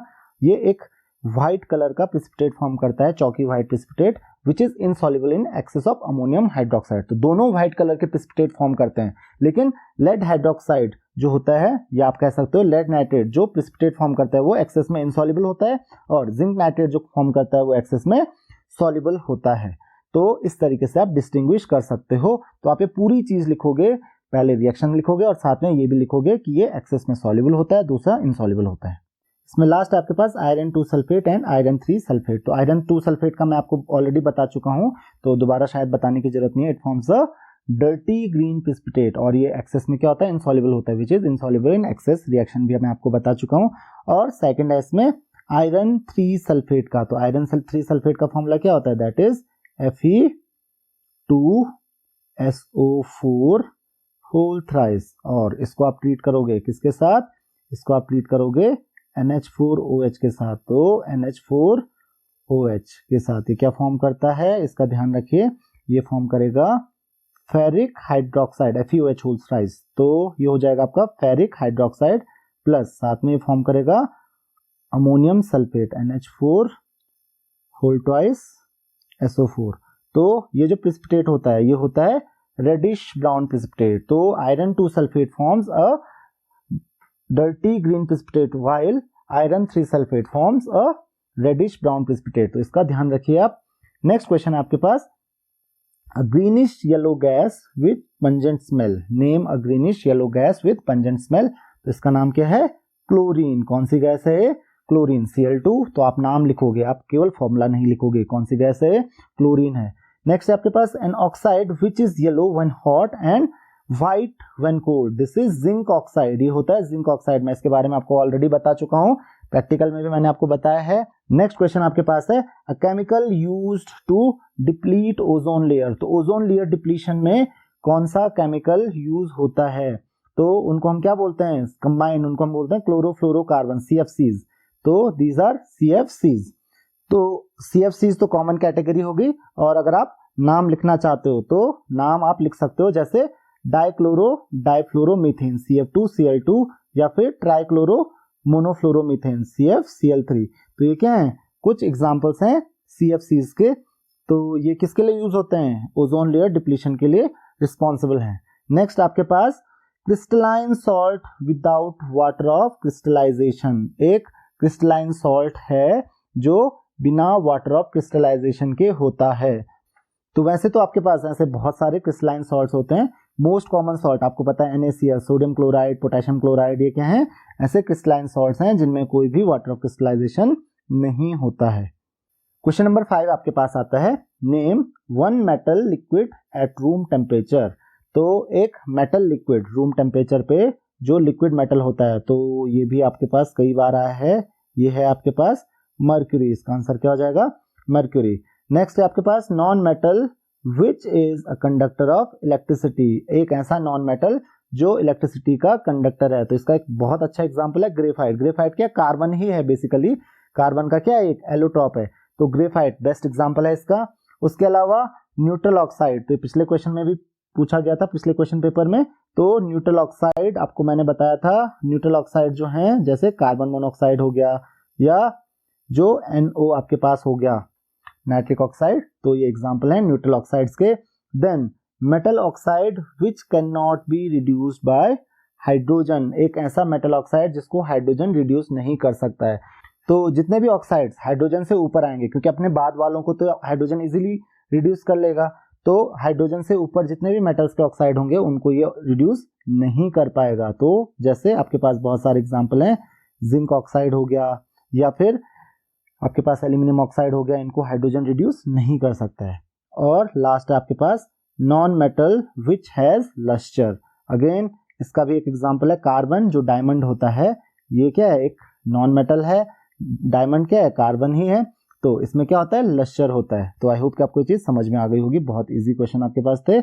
नेक्स्ट आपके पास name chief ore of aluminium. सबसे इंपॉर्टेंट ओर तो जानते ही हो आप एल्यूमिनियम का, एल्यूमिनियम की सबसे इंपॉर्टेंट ओर होती है बॉक्साइट, तो इसका आंसर आप बॉक्साइट लिख सकते हो। उसके अलावा और भी ओर्स होती हैं, बट मेन ओर कौन सी होती है, बॉक्साइट। नेक्स्ट है आपके पास name the process used to concentrate the above mentioned ore. तो ये प्रोसेस मैं आपको ऑलरेडी बता चुका हूं, कौन से प्रोसेस से होता है, उसका नाम है बेयर्स प्रोसेस। क्या नाम है इसका? Bears process. तो आई होप कि आपको ये चीज समझ में आ गई होगी। नेक्स्ट क्वेश्चन आपके पास आता है, why alumina used to cryolite in the electrolytic reduction of aluminium. Alumina जो होता है क्रायोलाइट में क्यों यूज किया जाता है? तो देखिए पिछले क्वेश्चन पेपर में भी यही क्वेश्चंस आपके पास आए थे। तो क्यों किया जाता है? वो इसलिए यूज किया जाता है बिकॉज दो रीजंस होते हैं। फर्स्ट, जो मेल्टिंग पॉइंट होता है एल्यूमिना का, क्रायोलाइट एल्यूमिना के मेल्टिंग पॉइंट को क्या कर देता है? डिक्रीज कर देता है। And the second is it provides the electrolytes. जो क्रायोलाइट होता है वो इलेक्ट्रोलाइट्स प्रोवाइड करता है। तो ये दो रीजन है। The second is give a cathode and anode reaction involved in extraction of aluminium from the above mentioned ore. तो यहाँ पे कैथोड और एनोड पे जो रिएक्शन होती है वो आपको देनी है, वो आपको बतानी है। तो आपको पता है एल्यूमिना जो होता है दैट इज Al2O3। तो ये क्या फॉर्म करता है? ये एल्यूमिनियम आयन फॉर्म करेगा Al3+, और साथ में क्या फॉर्म करेगा? Oxide ion O2-। तो जो रिएक्शंस होगी, रिएक्शन क्या होगी? आपको पता है कैथोड पे क्या होता है? रिडक्शन होगा। किसका रिडक्शन होगा? एल्यूमिनियम का। तो एट कैथोड, मैं लिख रहा हूं एट कैथोड। तो कैथोड पे कौन सी रिएक्शन होगी? कैथोड पे क्या होगा? एल्यूमिनियम जो होगा Al3+ जो होगा, आप ऐसे लिख लीजिए, Al3+ क्या करेगा? इलेक्ट्रॉन्स गेन करेगा और क्या फॉर्म करेगा? एल्यूमिनियम मेटल फॉर्म करेगा। एनोड की रिएक्शन की अगर हम बात करें तो एनोड पे एक्चुअल में क्या होता है? एनोड पे जो कार्बन होता है ये ऑक्साइड आयन के साथ क्या फॉर्म करता है? या तो ये कार्बन मोनोऑक्साइड फॉर्म करता है और 2 इलेक्ट्रॉन लिबरेट करता है, या फिर दो रिएक्शन यहाँ पे होती है, ध्यान रखना, या फिर 2 ऑक्साइड आयंस के साथ कंबाइन होके कार्बन डाइऑक्साइड फॉर्म करता है। तो इस तरीके से दो रिएक्शंस एनोड पे होंगी। तो आई होप कि आपको रिएक्शन समझ में आ गई होगी। और नेक्स्ट आपके पास, name the process used for concentration of alumina. तो कंसंट्रेशन में जो एल्यूमिना का जो कंसंट्रेशन होता है, यहाँ पे कंसंट्रेशन की जगह एक्सट्रैक्शन होता तो बेटर होता। तो आपको मैं बता चुका हूँ एक्सट्रैक्शन में क्या यूज किया जाता है, कौन सा प्रोसेस होता है? हॉली-रॉल्स प्रोसेस। और एल्यूमिना का जो कंसंट्रेशन होता है, एल्यूमिना के कंसंट्रेशन में हम बेयर्स प्रोसेस या हॉल्स प्रोसेस यूज करते हैं। तो ये आप ऑलरेडी जानते हो। नेक्स्ट क्वेश्चन आपके पास है, draw a neat and well labelled diagram for the silver plating on iron spoon. तो एक सिल्वर प्लेटिंग जो होती है आयरन स्पून पे, उसके लिए आपको एक वेल लेबल डायग्राम बनाना पड़ेगा। तो यहाँ पे मैं वेल लेबल तो नहीं बना सकता हूँ, बट मैं आपको एक रफ स्केच बना के बता सकता हूँ उसका कि आप किस तरीके से बना सकते हो उसको। तो यहाँ पे आपको क्या करना है? एक सिल्वर प्लेटिंग करनी है। तो आप क्या बनाते हो? एक कंटेनर बनाते हो, और इसका आपको ध्यान रखना है, इस कंटेनर में आपको पता है दो चीजें यहाँ पे आपकी होगी, बैटरी। तो बैटरी जो होगी यहाँ पे, बैटरी के नेगेटिव टर्मिनल से कनेक्टेड होगा कैथोड। कैथोड पे क्या रखना है आपको? आयरन स्पून रखना है जिसकी इलेक्ट्रोप्लेटिंग होती है। आपको इलेक्ट्रोप्लेटिंग के रूल्स पता है। तो आयरन स्पून जो होगा आपका, वो आपको कहाँ पे रखना है? कैथोड पे रखना है। तो ये हो गया आपका आयरन स्पून। देन दूसरी चीज आपको एनोड पे क्या रखना है? एनोड पे जिससे आपको इलेक्ट्रोप्लेटिंग करनी है, जिस सब्सटेंस की उसके ऊपर इलेक्ट्रोप्लेटिंग करनी है, उसको आपको रखना है एनोड पे। तो पूरा लिख लेना, दिस इज योर कैथोड। और यहाँ पे जो एनोड होगा, एनोड पे आप क्या रखोगे? एनोड पे आप रखोगे, किसकी इलेक्ट्रोप्लेटिंग करनी है? सिल्वर की। तो एनोड किसका होगा? सिल्वर रॉड आप एनोड पे रखोगे। साथ में जो इलेक्ट्रोलिटिक सॉल्यूशन होगा, मेन चीज ध्यान रखिए, इलेक्ट्रोलिटिक सॉल्यूशन जो आपका होता है, इलेक्ट्रोलिटिक सॉल्यूशन किसका होता है? किसी सिल्वर के सॉल्ट का ही होना चाहिए। तो उसके लिए हम क्या यूज करते हैं?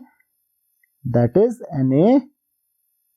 NaAgCN whole twice.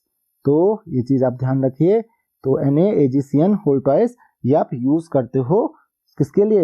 As electrolytic solution. तो इलेक्ट्रोलाइट आपका ये हो जाएगा। तो ये क्या हो गया इसका? This is the well labelled diagram, आप इजिली बना सकते हो। नेक्स्ट क्वेश्चन आपके पास आता है, copy and complete the following table related to electrolysis. तो इस टेबल को आपको कंप्लीट करना है। तो कॉपर सल्फेट, तो आपको पता है प्रोडक्ट एट कैथोड। तो ध्यान रखिए, नेम ऑफ कैथोड, कैथोड और एनोड पे यहाँ पे आपने दोनों जगह पे कॉपर लगाया है। तो यहाँ पे एक्टिव इलेक्ट्रोड है। कैथोड पे आपको मिलेगा कॉपर, कॉपर ही मिलेगा, क्योंकि अगर मैं रिएक्शन देखूं कैथोड पे इसकी क्या रिएक्शन होगी? कैथोड पे जो कॉपर आयन होता है Cu2+ आयन क्या फॉर्म करता है? 2 इलेक्ट्रॉन गेन करता है और फॉर्म करता है कॉपर। और एनोड पे क्या होता है? एनोड पे ध्यान रखिए, एनोड पे इसकी रिएक्शन थोड़ा अलग होती है, तो एनोड पे क्या होता है, जो कॉपर होता है, क्योंकि एनोड भी किसका है, कॉपर का है, तो एक्टिव इलेक्ट्रोड्स हैं, तो एनोड पे कॉपर क्या करता है, एनोड पे कॉपर फॉर्म करता है Cu2+ आयन और लूज करता है 2 इलेक्ट्रॉन्स। तो यहाँ पे क्या हो जाएगा, प्रोडक्ट क्या फॉर्म होता है एनोड पे, ये होता है कॉपर आयन। तो एनोड पे आपको मिलता है कॉपर आयन। नेक्स्ट आपके पास लेड ब्रोमाइड मॉल्टन है, तो प्लेटिनम और प्लेटिनम दोनों जगह पे आपके पास प्लेटिनम इलेक्ट्रोड्स हैं, तो इसका मतलब ये इनर्ट इलेक्ट्रोड्स हैं। तो आपको पता है कैथोड पे PbBr2 है, तो क्या फॉर्म करेगा, जो Pb2+ आयन और ब्रोमाइड आयन होगा, तो कैथोड पे Pb2+ आयन 2 इलेक्ट्रॉन्स गेन करेगा और क्या फॉर्म करेगा, ये फॉर्म करेगा Pb। जबकि एनोड पे क्या होगा, Br- आयन जो होगा ये Br+1 इलेक्ट्रॉन लूज करेगा, और आपको पता है Br+Br जो है ये कंबाइन होकर क्या फॉर्म कर लेगा, ये फॉर्म कर लेगा Br2 ब्रोमीन लिक्विड जो फॉर्म करेगा। तो यहाँ पे इसका मतलब कैथोड पे आपको क्या मिल रहा है, कैथोड पे आपको मिल रहा है लेड। आंसर क्या हो जाएगा आपका, प्रोडक्ट एट कैथोड हो जाएगा आपका लेड, और product at anode that is Br2 bromine water, जो ब्रोमीन लिक्विड होगा वो आपको एनोड पे मिलेगा। तो आई होप कि आपको ये समझ में आ गया होगा। नेक्स्ट क्वेश्चन आपके पास है, classify the following as oxidation और reduction reaction, also complete the reactions. तो यहाँ पे देख सकते हो आप, कॉपर पॉजिटिव चार्ज फॉर्म कर रहा है, इसका मतलब इलेक्ट्रॉन क्या कर रहा है, लूज कर रहा है, इलेक्ट्रॉन लूज कर रहा है, मतलब +1 इलेक्ट्रॉन 2 इलेक्ट्रॉन्स आपको यहाँ पे लिखने पड़ेंगे।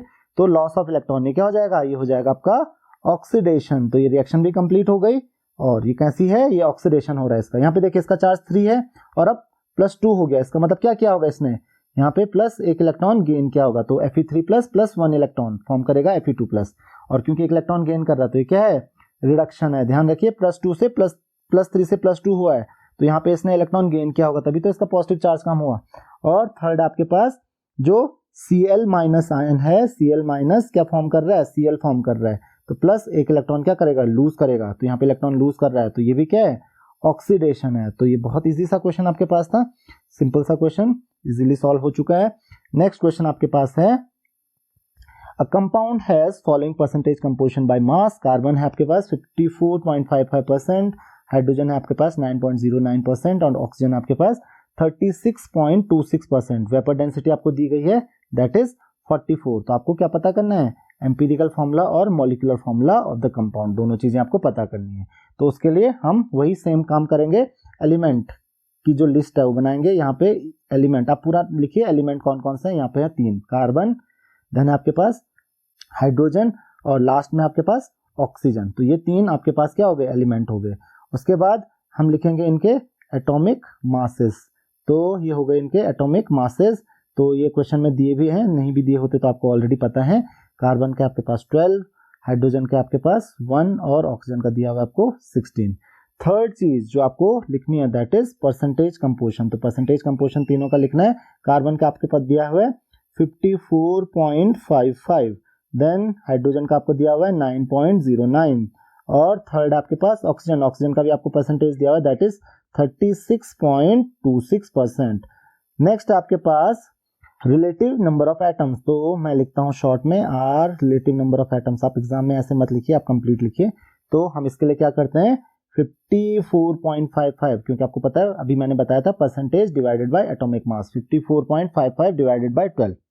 मैं यहाँ पे जस्ट डिवाइड कर देता हूं, तो अगर आप पूरा आप डिवीजन लिखोगे 54.55 बाय 12, ये आ जाएगा आपका 4.54। नेक्स्ट है आपके पास 9.09 डिवाइडेड बाय 1, तो ये तो सिंपली 9.09 हो जाएगा, और लास्ट में होगा आपके पास 36.26 डिवाइडेड बाय 16, तो ये हो जाएगा आपके पास 2.26। और अब क्या लिखेंगे हम, सिंपल होल नंबर रेशियो। तो आप पूरा लिखोगे सिंपल होल नंबर रेशियो जो होता है इनमें से जो सबसे छोटा नंबर होता है 2.26, इससे हम सबको डिवाइड कर लेंगे। तो आप डिवाइड करके देख लीजिए, अगर 4.54 आप पूरा लिखेंगे 4.54 डिवाइडेड बाय 2.26, ये होता है आपके पास 2। उसी तरीके से 9.09 डिवाइडेड बाय 2.26, ये होता है अराउंड अप्रोक्सीमेटली 4, और 2.26 डिवाइडेड बाय 2.26 ये होता है 1। तो आपको जो यहाँ से एम्पिरिकल फॉर्मूला मिल रहा है, ध्यान रखिए आपको एम्पिरिकल फॉर्मूला पहले लिखना पड़ेगा, वो होगा आपके पास C2H4O1, तो C2H4O। अब आपको एक चीज दी गई है, जो चीज आपको दी गई है वो है आपके पास वेपर डेंसिटी। वेपर डेंसिटी क्या है इसके पास 44 है इसकी वेपर डेंसिटी। तो अब आप इसका क्या निकालोगे, पहले एम्पिरिकल फॉर्मूला मास कैलकुलेट करोगे। तो मैं शॉर्ट में लिख रहा हूं empirical formula mass equal to क्या हो जा रहा है, that is C2, that is 2 × 12 plus hydrogen का कितना होता है आपके पास 4 × 1 प्लस ऑक्सीजन का 16, एक ही है तो 16 कितना हो जाएगा आपके पास 12 × 2 प्लस 4, 12 × 2 24 प्लस 4 होता है आपके पास 28 प्लस 16, ये हो गया आपके पास 44। और अब हमारे पास मॉलिक्यूलर मास है, मॉलिक्यूलर मास हम कैसे निकालते हैं, 2 × वेपर डेंसिटी। तो वेपर डेंसिटी भी आपको दी है 44, तो दैट इज इक्वल टू 88। तो अब यहां से हम क्या कैलकुलेट करते हैं, n कैलकुलेट करते हैं। तो n इक्वल टू क्या हो जाएगा, molecular mass by empirical formula मास। आप पूरा फॉर्मूला लिखेंगे, मैं सीधा लिख रहा हूं यहाँ पे 88/44, ये कितना हो जाएगा 2। तो आपका जो मॉलिक्यूलर फॉर्मूला हो जाएगा, मॉलिक्यूलर फॉर्मूला कैलकुलेट करने के लिए बोला है, तो मॉलिक्यूलर फॉर्मूला इक्वल टू क्या हो जाएगा C2H4O होल n, मतलब whole twice, that will be equal to आप लिख सकते हो C4H8O2, इसका क्या हो जाएगा मॉलिक्यूलर फॉर्मूला हो जाएगा। तो बहुत इजी क्वेश्चन आपके पास था। नेक्स्ट क्वेश्चन आपके पास है, give the electron dot structure of the following. तो इनका आपको इलेक्ट्रॉन डॉट स्ट्रक्चर बना के देना है। तो ध्यान रखिए सिर्फ इलेक्ट्रॉन डॉट स्ट्रक्चर। तो यहाँ पे हम नाइट्रोजन शो कर लेते हैं। नाइट्रोजन के आउटर मोस्ट शेल में सबसे पहले आपको ध्यान रखना है कि सबसे पहले अगर इलेक्ट्रॉन डॉट स्ट्रक्चर आप शो करोगे तो सबसे पहले आपको इलेक्ट्रॉनिक कॉन्फ़िगरेशन लिखना है। तो इलेक्ट्रॉनिक कॉन्फ़िगरेशन ऑफ नाइट्रोजन, मैं सीधा लिख रहा हूँ, नाइट्रोजन का क्या होता है 2 5। देन इलेक्ट्रॉनिक कॉन्फ़िगरेशन जो होता है हाइड्रोजन का, तो हाइड्रोजन का तो 1 होता है। अब यहाँ पे हम क्या करेंगे, यहाँ पे आपके पास नाइट्रोजन है तो आउटर मोस्ट शेल में कितने इलेक्ट्रॉन्स होंगे 5। तो क्या करेगा 5 इलेक्ट्रॉन्स आप इसके शो कर लीजिए, 1 2 3 4 और 5, ये 5 इलेक्ट्रॉन्स आपने इसके शो कर लिए। हाइड्रोजन के पास कितने इलेक्ट्रॉन्स होते हैं 1, तो हाइड्रोजन का 1 इलेक्ट्रॉन, हाइड्रोजन के इलेक्ट्रॉन में क्रॉस से शो कर रहा हूं ताकि आपको डिफरेंस पता चल जाए। तो ये हो गए हाइड्रोजन के इलेक्ट्रॉन, ये हो गए हाइड्रोजन के इलेक्ट्रॉन। तो आपको यहाँ पे दिख रहा है हाइड्रोजन को 2 इलेक्ट्रॉन चाहिए होते हैं केवल, तो 1 इलेक्ट्रॉन हाइड्रोजन को और मिल गया नाइट्रोजन से, ये हाइड्रोजन के इलेक्ट्रॉन्स कंप्लीट हो गए और नाइट्रोजन के भी 8 इलेक्ट्रॉन्स कंप्लीट हो गए। तो ये हो गया इलेक्ट्रॉन डॉट स्ट्रक्चर अमोनिया का। नेक्स्ट आपके पास कार्बन का। तो हाइड्रोजन का इलेक्ट्रॉनिक कॉन्फ़िगरेशन ऑलरेडी पहले बता चुका हूं आपको 1 होता है, और कार्बन का हम लिख लेते हैं यहाँ पे, कार्बन का क्या हो जाता है 2 4। तो CH4, तो इसका मतलब कार्बन के आउटर मोस्ट शेल में कितने इलेक्ट्रॉन्स होते हैं 4, 2 3 और 4। और हाइड्रोजन का मैं क्रॉस से शो कर लेता हूं, तो हाइड्रोजन का 1 इलेक्ट्रॉन, हाइड्रोजन का दूसरा इलेक्ट्रॉन, एक हाइड्रोजन का तीसरा इलेक्ट्रॉन और एक और हाइड्रोजन है इसका 1 इलेक्ट्रॉन, ये हो गया। तो हाइड्रोजन के यहाँ पे देखिए 2 इलेक्ट्रॉन्स कंप्लीट, कार्बन के कंप्लीट, हाइड्रोजन के कंप्लीट, और यहाँ पे हाइड्रोजन के चारों हाइड्रोजन के 2 इलेक्ट्रॉन्स कंप्लीट हो गए और कार्बन के भी हमारे पास 8 इलेक्ट्रॉन्स कंप्लीट हो गए। तो ये हो गया इसका मीथेन का electron dot structure. Next question है आपके पास हाइड्रोनियम आयन का। तो हाइड्रोनियम आयन आपको पता है ऑक्सीजन के आउटर मोस्ट शेल में, ऑक्सीजन का जो इलेक्ट्रॉनिक कॉन्फ़िगरेशन होता है ऑक्सीजन का होता है 2 6। तो ऑक्सीजन के आउटर मोस्ट शेल में कितने इलेक्ट्रॉन्स होते हैं 6। हाइड्रोनियम आयन है तो ध्यान रखिए यहाँ पे मैं सिर्फ इलेक्ट्रॉन डॉट स्ट्रक्चर बना रहा हूँ। तो यहाँ पे आपको पता है उससे पहले ऑक्सीजन जो होता है, ऑक्सीजन क्या करता है आउटर मोस्ट शेल में इसके 6 इलेक्ट्रॉन्स होते हैं। तो चलिए देखते हैं, यहाँ पे 1, यहाँ पे 1 इलेक्ट्रॉन ये हो गया, 2 इलेक्ट्रॉन ये हो गए, 3 4 5 6 इलेक्ट्रॉन ऑक्सीजन के हो गए। अब हाइड्रोजन के साथ ये क्या करता है, ये 1 इलेक्ट्रॉन शेयर करता है, दूसरे हाइड्रोजन के साथ 1 इलेक्ट्रॉन शेयर करता है। तीसरा होता है आपके पास H+ आयन। तो H+ आयन के साथ क्या करेगा, दोनों इलेक्ट्रॉन शेयर करेगा। तो इस तरीके से दोनों इलेक्ट्रॉन H+ आयन के साथ शेयर कर लेता है। ये 1 इलेक्ट्रॉन हाइड्रोजन के साथ शेयर करता है, दूसरा इलेक्ट्रॉन हाइड्रोजन के साथ शेयर करता है। तो ऑक्सीजन के इलेक्ट्रॉन्स तो कंप्लीट है और इस तरीके से हाइड्रोनियम आयन फॉर्म आपका हो जाएगा। तो ये हो जाएगा आपका हाइड्रोनियम आयन। तो ये है electron dot structure of hydronium ion. तो आई होप कि आपको ये इलेक्ट्रॉन डॉट स्ट्रक्चर समझ में आ गए होंगे। प्लस चार्ज आप ऊपर शो करोगे, यहाँ पे आप प्लस चार्ज नहीं शो करोगे, ये मैंने आपको समझाने के लिए बताया था। तो ये हो जाएगा आपका इलेक्ट्रॉन डॉट स्ट्रक्चर। तो ध्यान रखिए इन 3 हाइड्रोजन में से एक हाइड्रोजन के पास जो इलेक्ट्रॉन्स होंगे दोनों इलेक्ट्रॉन ऑक्सीजन के होंगे, जबकि बाकी के 2 हाइड्रोजन के पास एक अपना इलेक्ट्रॉन होगा और दूसरा ऑक्सीजन का इलेक्ट्रॉन ये शेयर कर रहे होंगे। तो आई होप कि आपको ये समझ में आ गया होगा। नेक्स्ट क्वेश्चन आपके पास, compare the properties of covalent and electrovalent compounds on the following points. तो सॉल्युबिलिटी, तो आपको पता है सॉल्युबिलिटी की अगर हम बात करें तो electrovalent compounds are highly soluble in water. Electrovalent compound जो होते हैं इजीली सॉल्युबल होते हैं वाटर में, while only polar covalent compounds are soluble in water and non polar covalent compounds are insoluble in water. तो ध्यान रखिए सारे के सारे कोवेलेंट कंपाउंड सॉल्युबल नहीं होते, non polar covalent compounds insoluble होते हैं। Then on the basis of structure, structure के बेसिस पे आपको बताना है। तो यहाँ पे देखिए जो इलेक्ट्रोवैलेंट कंपाउंड्स होते हैं, electrovalent compounds consist of ions. Electrovalent compounds में क्या होते हैं, आयंस होते हैं, while covalent compounds consist of molecules, जबकि कोवेलेंट कंपाउंड्स में क्या होते हैं, मॉलिक्यूल्स होते हैं। तो इस वजह से ये क्या करते हैं, electrovalent compounds always form crystalline structure, इनमें हमेशा क्रिस्टलाइन स्ट्रक्चर होता है, जबकि कोवेलेंट कंपाउंड्स में और may not form crystalline structure. तो इसका आप ध्यान रखेंगे। तो ये था आपके पास लास्ट क्वेश्चन। आई होप कि आपको ये क्वेश्चन पेपर समझ में आ गया होगा और इससे आपको बोर्ड एग्जाम में जरूर हेल्प मिलेगी। अगर आपकी कोई भी क्वेरीज हैं तो आप मुझे कमेंट्स में क्वेश्चंस पूछ सकते हैं। Thank you very much.